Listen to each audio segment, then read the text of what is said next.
This is Dr. Otto Janke for the Empire Longevity Podcast. We have on here a friend of mine. Well, this is what, our third or fourth time? I think so. Yeah, I feel like. Can't remember.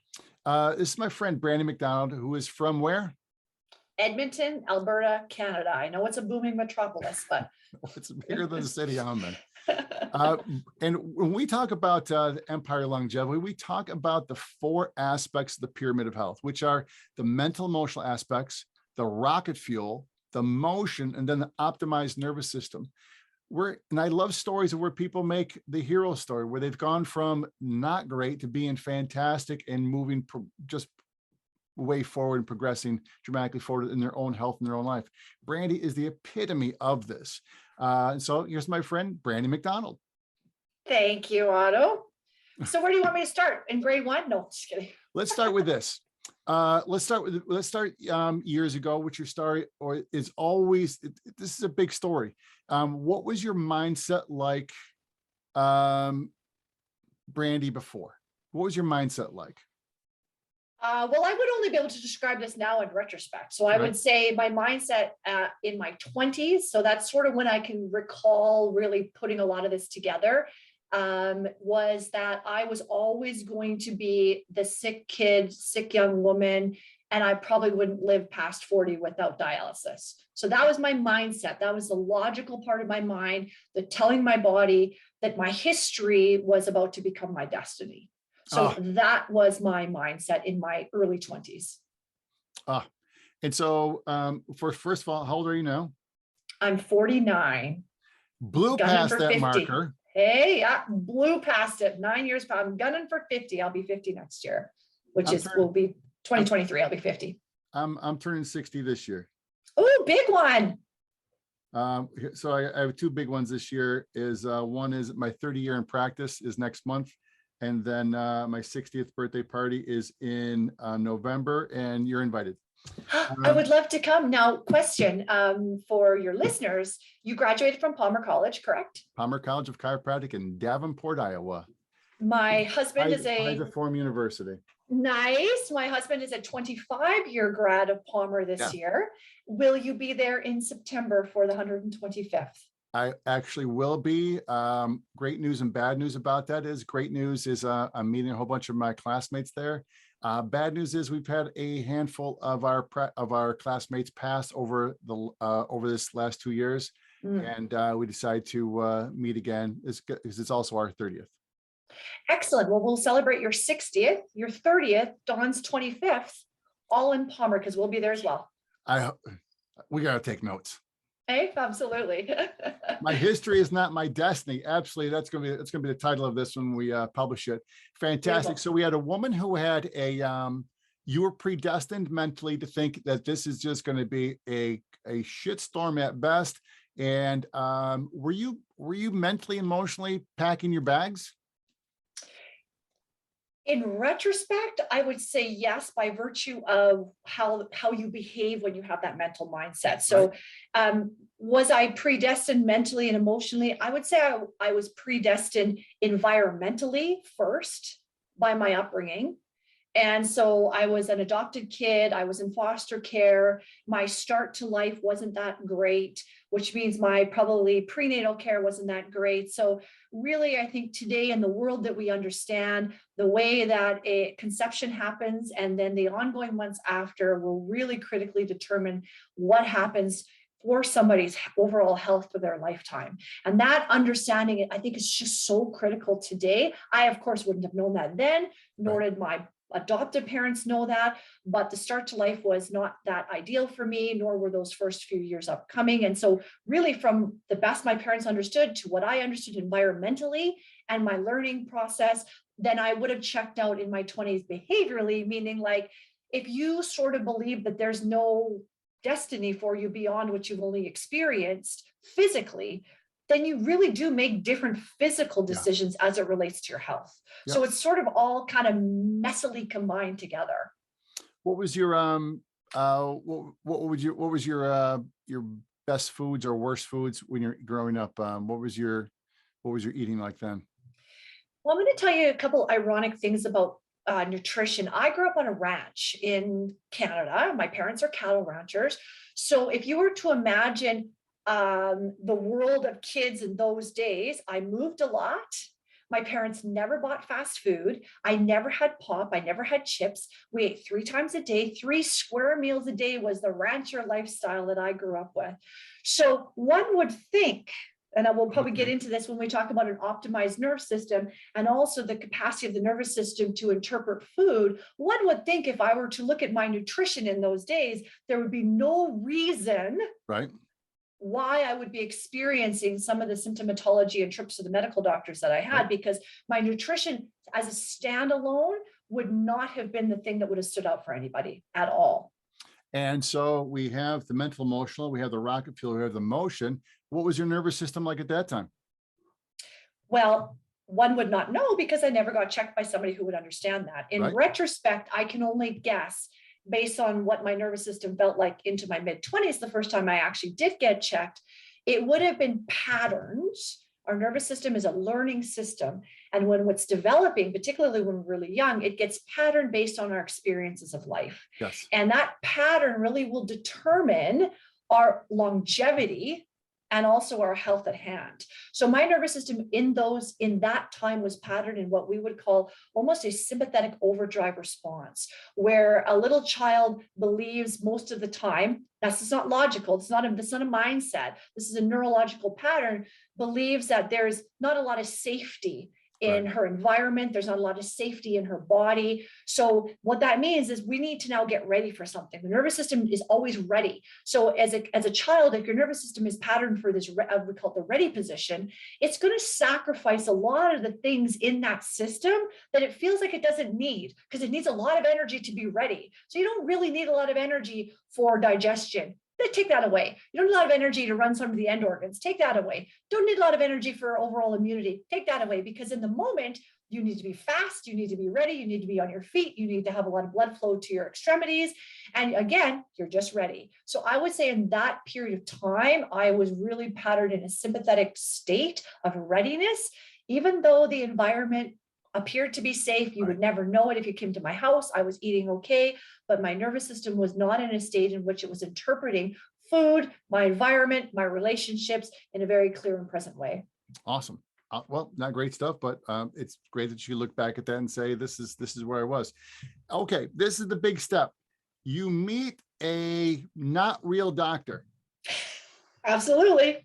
Who changed your life. And I'm going to put $150 on it right now that you had no idea that guy was going to be your guy. Well, I would have to give you $150 because that's exactly true. I'll give you that when we meet in Davenport in September. $150, here we go. I should have gone $175. But now in Canadian, that's about $400. So I'll save my money before I give you that money, because that's pretty much how the dollar is going these days. But yeah, I met my now husband in a bar who had just opened his practice 2 weeks before. I really knew nothing about chiropractic and literally thought they cracked backs, necks, broke people's bones. I really had no idea what it was. And although I'd never experienced it, never knew anybody who'd been to one. That's a story to itself as to how I would have a belief system about it that wasn't true. This is pre-social media. So somehow I've learned this. And I just sold him a beer. I was a social worker, worked 2 days a week in a bar. He told me he was a chiropractor. I laughed at him, and that was it. I never would imagine that 23 years later, you and I would be having this conversation. What was I'm sure, because he's a freshly out of school Palmer grad, he's talking to you about the lightning bolts coming out of his hands and turning on the spirit within you and your energy and all sort of stuff. And you must have said, well, this is a pretty handsome guy, but he is cuckoo for Cocoa Puffs. What am I going to do with this? And there must have been sometime somewhere along the way when you just went like, this kind of makes sense. What do you remember if there was a time or an expression or something he said along the way? God, I'd love to say yes, because I think that's the answer that a lot of our chiropractors want for their public. So there's this moment where like heavens open and you're like, oh, I got it. The bright light from God. Yeah. Absolutely never happened.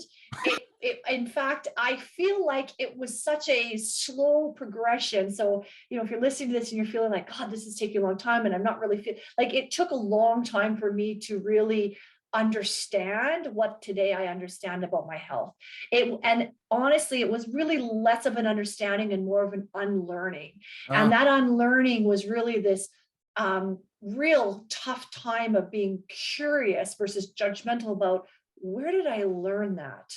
Who taught me that? And is it true? Wow. And those questions became my top three questions for myself. Not that somebody else asked them for me. I really became curious in that period of time where I started getting adjusted.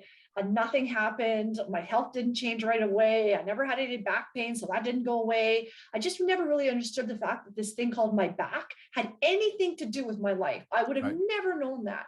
So I would say because it was an unlearning experience versus a lightning, like, whoa, I got it experience, there was never a moment in time that I would say that I ever got it. And even today, almost 25 years later, I'm still unlearning, just not as much. Yep.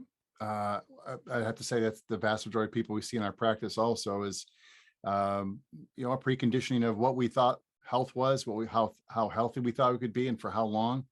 One of the things I ask patients in my office on a regular basis, and it looks at almost the predestiny of your longevity is, you look at your parents, and I ask people in my practice on a regular basis, how long do you plan on being around? And they'll tell you, about 72. And I said, 72, that's not even reaching the average of life expectancy in America. And you're telling me 72? Yeah. Why is that? Well, because I saw my parents die at 73 and 74, and I don't want to live those last couple of years. So you want to actually cut it short? Yeah. Whoa. Then you ask them the same thing. The question about you is, where did that come from? And what if we could make it better? And they say, well, that'd be good, but as Pee Wee Herman says, everybody's got a big butt. So what's your, what's the mental emotional aspect of Brandi now? Well, I would say the mental emotional aspect is really about me still being super curious about my beliefs, because the mental emotional or mindset part of health is actually just about belief systems. That's actually what we talk about. It formulates what we think about, how we think, and it formulates our behaviors. My big kind of precursor for whether or not I was going to be sort of even healthy long-term was that 40 mark, as I talked about. I was told at 20 I'd be on dialysis. Obviously that never happened. At 40. So now I'm 49. And I thought in about my late 30s, I wondered to myself, I wonder if this aging thing, this thing we call aging, is true. Is it true? And we see this all the time. I'm in full-time practice as well with my husband, that we have patients all the time say, I'm just getting old. That is probably told to us about 15 times a day. And I think I can remember feeling that, like, this must just be something that happens because I saw my mom get old, my dad get old. Unfortunately, we're just dying longer. We're living longer and dying longer. And what I mean by that, we're not living longer well. And so we just sort of assume, and again, remember that mindset creates your behaviors. So as soon as you're in that mindset, you're not going to do anything differently, because in your mind, you're like, I'm going to live to be 72. The problem is you might live to be 90, but not well. And so we don't really know how long we're going to live. I just know today, every day I get up, I'm going to do something that defeats the belief system for myself that as I got older, I'm going to get sicker, weaker, not as healthy. And I have been happy to state so far, that's true. I am healthier, stronger, fitter at 49 than I was at 29 and even at 39. So how is that possible? It's only possible, not because somebody gave something to me, but because I became curious around whether this is true and can I do the work every day, which is a little bit piece of different behaving every day that sort of defeats that belief. And it does defeat it for myself. And it shows. What's your, how many times a week do you work out? I see you working out all the time. You're looking fantastic. I would be afraid to work out with you because I'm afraid I wouldn't be able to hold up the weight at your bench pressing. I love it. Well, I work out weights. I weight train with weights. I do that 4 times a week. And I do it. I mean, patients are like, oh God, I hate going. I love going to the gym. I love working out. It's really interesting to me how muscles grow. It's really interesting to me to be an almost 50-year-old woman and see how flexible and strong I've become. And that's just a super, like, it's a hobby for me. Once or twice a week, I do HIIT training. And I'm really careful about talking about that a lot, because if somebody is in their late 40s, early 50s and hasn't really started on any kind of activity program, I would not recommend HIIT as being their primary thing, because very often we've got a lot of fatigue in the system, and you will actually hurt yourself. So, I do HIIT. Which is a spin class or running stairs. It's a short burst of activity and that's more focused on my heart muscle. It's more focused on actually getting my cardiovascular strength to a degree in which when I actually work out, those guys all work together, that muscular strength with that cardiovascular strength. And that's sort of, I want to keep it in a window where it doesn't fatigue me, because I'm always cautious about that as well. But those are so really 6 to 7 days a week, I'm doing some kind of activity in my schedule. For our listeners and our followers, you'll see that Brandi has a level of energy that I've not known her to ever not have. And so you'd have to imagine that her gas tank has to be large, and it has to have a full fuel of pure rocket fuel in it. How's your nervous system now? It is always changing and adapting. It is not good or bad. It always just is doing what it's supposed to be doing at the moment in time. Now I understand what I didn't know then is our nervous system is really always responding to a threat scanning system we have. And it's always determining, do I need to be ready or am I okay? Do I need to be ready or am I okay?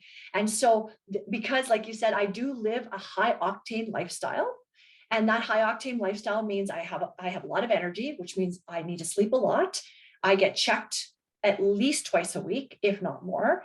And my activity and obviously my diet are a huge component of that, so that I can, when I'm working with people in particular, I am always role modeling anything that I would want somebody to do. And so that's really my rocket fuel today, is people's transformation by making a few changes in what they first believe, and then secondarily in how they act.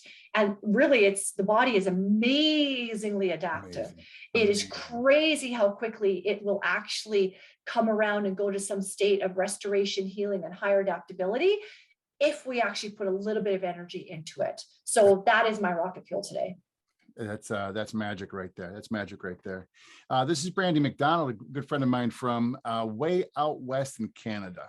Brandi, our last question for you is that in Empire Longevity, our definition, we've had to improve the definition of longevity, which it used to be just someone's long life, which is the most boring definition there possibly could be, is to the act and intent of being so healthy that you left something great behind by what you've done today. What's that dent in the world you're going to leave? What's the footprints you're going to leave behind for the world?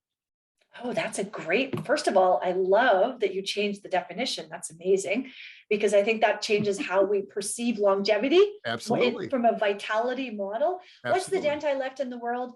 The dent I left in the world, I believe, is just that your history does not have to become your destiny. Love and that. I think that is probably a little more ethereal than it needs to be. So specifically that I am using my life as an example for what is possible. Right. And not that I expect people to be Brandis. I just expect people to be able to get to a state where they can see that their potential is unlimited. And there's lots of people in our world that will help us seek that unlimited possibility if we feel stuck.